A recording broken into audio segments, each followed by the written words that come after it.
1 अप्रैल 2025 से आरबीआई के तरफ से सभी बैंक अकाउंट पर 5 बड़े नए नियम लागू किए गए हैं।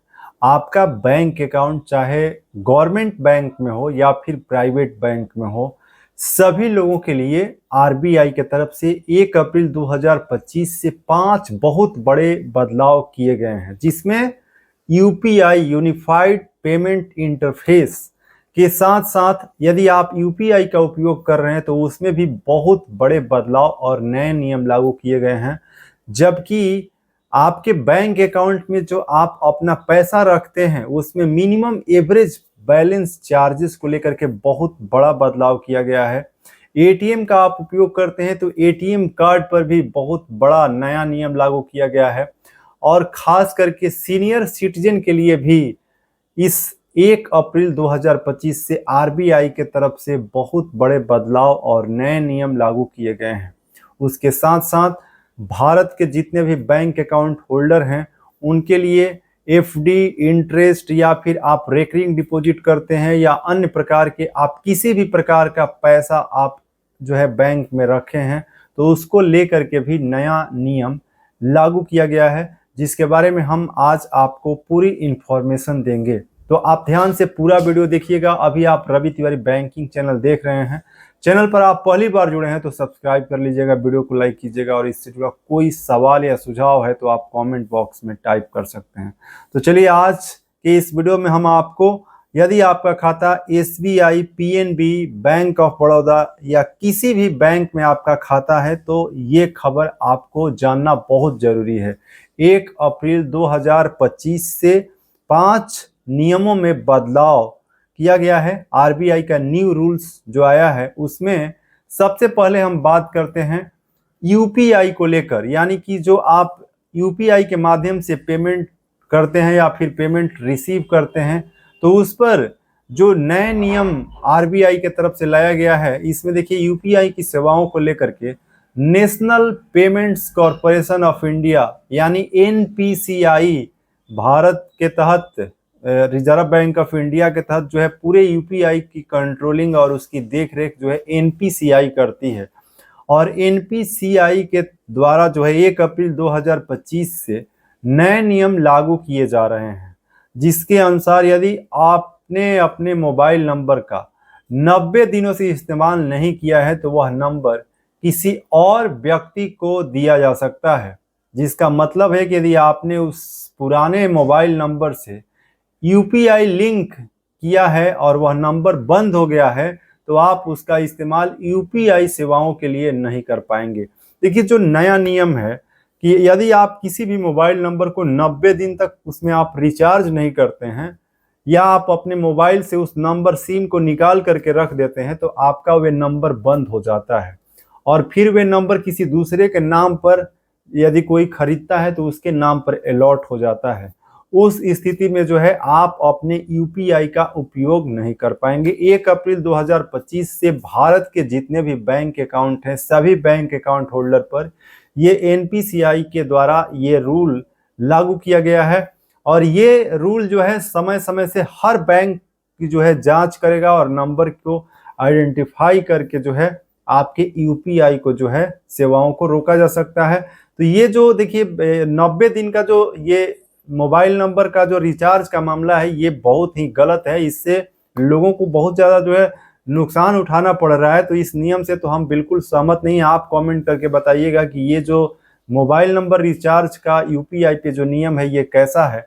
और अब आगे बढ़ते हैं, आपको हम बताते हैं कि जो दूसरा जो नियम है उसमें मिनिमम एवरेज बैलेंस को लेकर के जो आरबीआई के न्यू रूल्स हैं उसके अनुसार देखिए जो बताया जा रहा है कि बैंकों के द्वारा न्यूनतम बैलेंस के नियमों को और ज्यादा सख्त किया जा रहा है। बचत खातों में न्यूनतम बैलेंस की सीमा बढ़ाई जा सकती है। यह सीमा शहरी, अर्ध शहरी और ग्रामीण क्षेत्रों के आधार पर अलग अलग होगी। एसबीआई, पीएनबी, केनरा बैंक सहित कई बैंकों ने न्यूनतम बैलेंस की अपनी नीतियों में बदलाव किया है। देखिए इसमें जो है आप जो अपने बैंक अकाउंट में, सेविंग अकाउंट में पैसे जो मिनिमम एवरेज बैलेंस मेंटेन करते थे उसमें अब यदि आपका बैंक अकाउंट शहरी क्षेत्र में है तो आपको गवर्नमेंट बैंक की बात करें, जैसे SBI हो, PNB हो, बैंक ऑफ बड़ौदा, तो उसमें मिनिमम कम से कम 5,000 रुपये आपको रखने पड़ेंगे, नहीं तो मिनिमम एवरेज बैलेंस के रूप में आपके बैंक अकाउंट से चार्जेस डिडक्ट होंगे। तो ये शहरी क्षेत्र के लिए है। अर्ध शहरी क्षेत्रों में जो नियम है, नए नियम जो है न्यूनतम बैलेंस का, उसमें भी लगभग 3,000 रुपये आपको रखने पड़ेंगे। और बैंक, अलग अलग बैंकों में देखिए ये कुछ अमाउंट जो है घट या बढ़ सकता है, तो उसके लिए आप उस बैंक के शाखा ब्रांच में पता कर सकते हैं या फिर आप उस बैंक के वेबसाइट विजिट कर सकते हैं, जहां पर आपको मिनिमम एवरेज बैलेंस का जो एग्जैक्ट अमाउंट है आपको जानकारी मिल जाएगा। जबकि ग्रामीण क्षेत्रों में हम बात करें तो ग्रामीण क्षेत्र में अभी मिनिमम एवरेज बैलेंस जो है बहुत ज़्यादा नहीं रखने की ज़रूरत है, लेकिन उसमें भी बदलाव किया गया है और नए नियम के तहत अब ग्रामीण क्षेत्रों में भी यदि पंजाब नेशनल बैंक में आपका खाता है तो आपको मिनिमम 1,000 रुपये रखने होंगे, जो कि पहले 500 रुपये था। और इसी प्रकार से SBI या अन्य बैंक जो हैं उसमें भी जो है आपको कुछ पैसे ज़्यादा मिनिमम एवरेज बैलेंस के रूप में रखने पड़ेंगे। तो ये मिनिमम एवरेज बैलेंस को लेकर के बहुत बड़ा बदलाव जो किया गया है 1 अप्रैल 2025 से। चलिए आगे बढ़ते हैं और हम लोग तीसरा जो नया नियम जो है, जो नियमों में बड़ा बदलाव किया गया है 1 अप्रैल 2025 से, उसको देख लेते हैं। उसमें देखिए ATM से पैसे निकालने का चार्ज को लेकर के भी नियम बदल गए हैं। इसमें ATM से पैसे निकालने के नियमों में बदलाव किया गया है। भारतीय रिजर्व बैंक RBI के दिशा निर्देशों के अनुसार बैंकों ने ATM से मुफ्त निकासी की सीमा को कम कर दिया है। अब ग्राहकों को दूसरे बैंकों के ATM से महीने में सिर्फ 3 बार ही मुफ्त में पैसे निकालने की अनुमति होगी। इसके बाद हर ट्रांजैक्शन पर 20 से 25 रुपए का शुल्क लगाया जाएगा, जिसका मतलब है कि अगर आप महीने में 3 से ज़्यादा बार दूसरे बैंक के ATM से पैसे निकालते हैं तो आपको हर बार शुल्क देना होगा। तो ATM से आप पैसे निकालते हैं तो इस बात को आप ध्यान रखेंगे।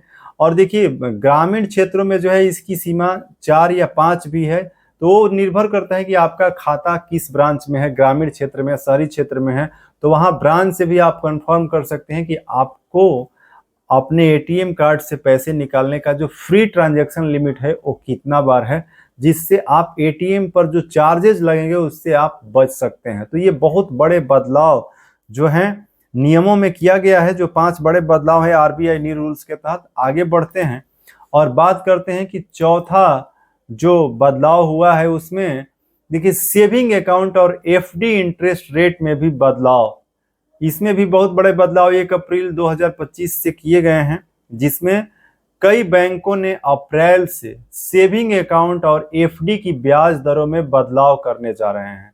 SBI bank, HDFC bank, Indian bank, Punjab and Sind bank और IDBI बैंक जैसे कई बैंकों ने अपनी FD और स्पेशल FD के इंटरेस्ट रेट में बदलाव किया है। आप बैंक की वेबसाइट पर जाकर 1 अप्रैल से लागू होने वाली ब्याज दरों को चेक कर सकते हैं। तो यदि आप बैंक में जो है FD करने वाले हैं या फिर करना चाहते हैं तो आप इस नियम को आप जरूर समझिए। 1 अप्रैल 2025 से जो बड़े बदलाव नियमों में किया गया है, जिसको लेकर के जो है FD और सेविंग अकाउंट के दर में भी बदलाव किया गया है, जिसकी जानकारी बताया गया है। और देखिए आगे बढ़ते हैं और SBI, PNB या बैंक ऑफ बड़ौदा के साथ साथ सभी बैंकों में भी ये जो बड़े बदलाव RBI के तरफ से किए गए हैं, ऐसा नहीं है कि केवल इन्हीं बैंक में ये सारे नियम लागू होंगे। तो ये बदलाव जो है बहुत ही इम्पोर्टेंट है, जो सभी लोगों को ये जानना और समझना जरूरी है। अब देखिए इसमें अगला जो बदलाव 5वां जो है, अब FD होगी ज़्यादा फायदेमंद। यदि आप फिक्स डिपॉजिट करते हैं तो उसको लेकर के जो नए नियम 1 अप्रैल से बताया जा रहा है कि अगर आप फिक्स डिपॉजिट में निवेश करते हैं तो आपके लिए एक अच्छी खबर है। 1 अप्रैल से FD और RD यानी रिकरिंग डिपॉजिट और इस तरह की दूसरी सेविंग स्कीम पर बैंक 1 लाख रुपए तक के ब्याज पर TDS नहीं काटेगा। तो ये बहुत इंपॉर्टेंट है। ध्यान दें कि यह लिमिट सीनियर सिटीजन के लिए तय की गई है। सीनियर सिटीजन के लिए खास करके देखिए यहाँ पे ब्याज दर में जो है TDS नहीं काटने को लेकर 1 लाख रुपए की जो सेविंग स्कीम है उसकी जानकारी दी गई है। उनके लिए पहले ये लिमिट 50,000 रुपये थी सीनियर सिटीजन के लिए, जिसे बढ़ाकर अब 1 लाख रुपए कर दिया गया है। वहीं दूसरे निवेशकों को भी राहत दी गई है और उनके लिए इस लिमिट को 40,000 रुपये से बढ़ाकर 50,000 रुपये कर दिया गया है। यानी सीनियर सिटीजन को एफडी पर अगर 1 साल में 1 लाख रुपए तक का इंटरेस्ट मिलता है तो उस पर कोई टीडीएस नहीं कटेगा।